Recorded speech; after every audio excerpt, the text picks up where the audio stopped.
also means that people who have chronically elevated cortisol, it also means they can have too much aldosterone, which means they have too much salt in the body and too much water in the body, and they can get fluid buildup as well. So that's one thing that can happen in Cushing's, is that you get this fluid buildup because of excess aldosterone and therefore too much salt and water. Do you think that explains as well when you're excessively stressed? That's why sometimes when you go and weigh in, your weight is elevated, and let's say the next day you decided to not go to work and you had a very relaxing day, and when you jump on the scale, you drop 2 pounds. Just immediately. It's a good question. Yeah, probably. I don't know, to be honest, but I wouldn't be surprised, because cortisol does have all those quite drastic effects. And like I said, one of those is that aldosterone. So it could be just retaining that little bit more fluid than usual because of that elevated stress state. And it could be maybe when you're stressed, you eat differently. And so maybe you do tend to ingest more salty food. I know I do. If I'm at work, I've always got my chips, nuts, my salted nuts and all. And so I think it's probably a combination of things, but I would not be surprised.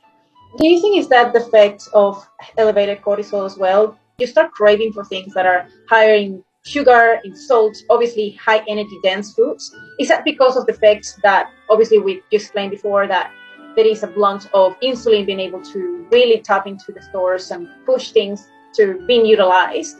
Do you think is that because it's kind of the same effects as someone who has diabetes, that they are hungrier or they are kind of craving for more foods because your body senses that there is no energy coming in?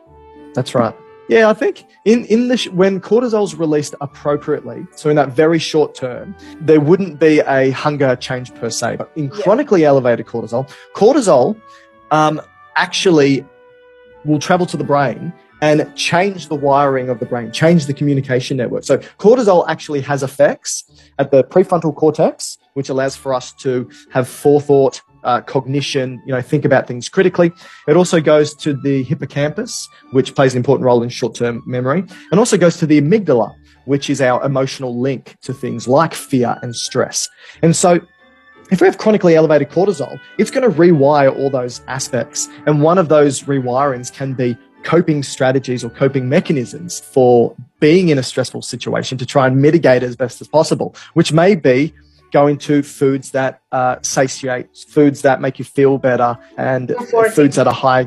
Yes, that's right. Exactly. So that could be one of those mechanisms that is happening there. I think it is very important to understand that obviously we're thinking about that chronic elevation and not necessarily very short, sharp releases that happen on a regular basis.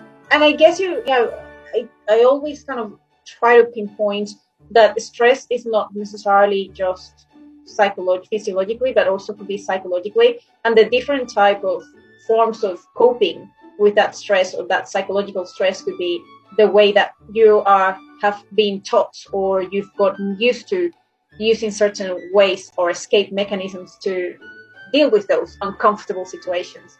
And sometimes it's that emotional eating that is that, well, this is a short-term comfort food that is going to make me feel good, and that's why people rely on that foods. Absolutely. Potentially those tiny physiological effects from insulin that could obviously be more related to that longer term chronic elevation that is kind of, well, I just got bigger or higher cravings, even if you're not necessarily as stressed or you don't physically feel that there is that much stress, but maybe your body is stressed even if you're not feeling it, because it's like a low-grade chronic inflammation. I agree. I think anything that causes us some sort of discomfort or suffering, we want to avoid.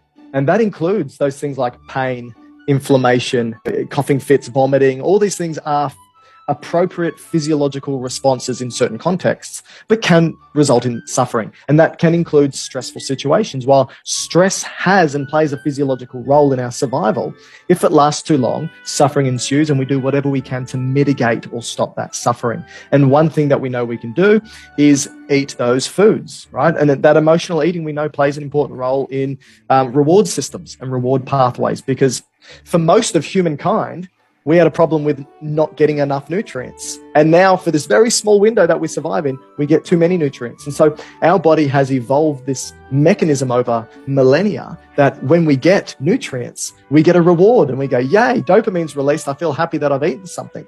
But that hasn't disappeared, even though food for a lot of us is in abundance and nutrients are in abundance. So we still get that reward pathway, even if we over ingest. And that's where I think people start to fall into the cycle of emotional eating in response to stress, is because you do get that reward pathway that happens. And I agree that it is more like how you respond to stress, because there are a great number of people that actually don't eat at all. They actually go to the other extreme. And when they're very stressed, the eating pattern changes to kind of like one time a day, rather than just eating more regularly. The hunger cues, the appetite just disappears. Just to manage or deal with the stress. That's me. That's my response with stress, is my hunger disappears. The fact that, cortisol itself doesn't necessarily increase or decrease hunger per se, at least in the long term, but it's that psychological response that you have to try and mitigate that suffering, that experience. And for some people, it's eating, and for some people, it's other things, escapes, for example, and those escapes may be whatever, depending on that person. So for me, I don't eat when I'm stressed, because I'm trying to get through the task, trying to focus, trying to get things done. It's really interesting. There's no hard and fast rule to these things. When it comes to hormones, I think an important point to get across to people is that they're always fluctuating. It's never black and white. It's never here. And, like cortisol is like this all day, every day. It goes up and down, up and down, up and down, which means it needs to go up and down for particular reasons. You just don't want it to go too up or too far down. And that's when disease states sort of occur. And then your body tries to respond to manage those things.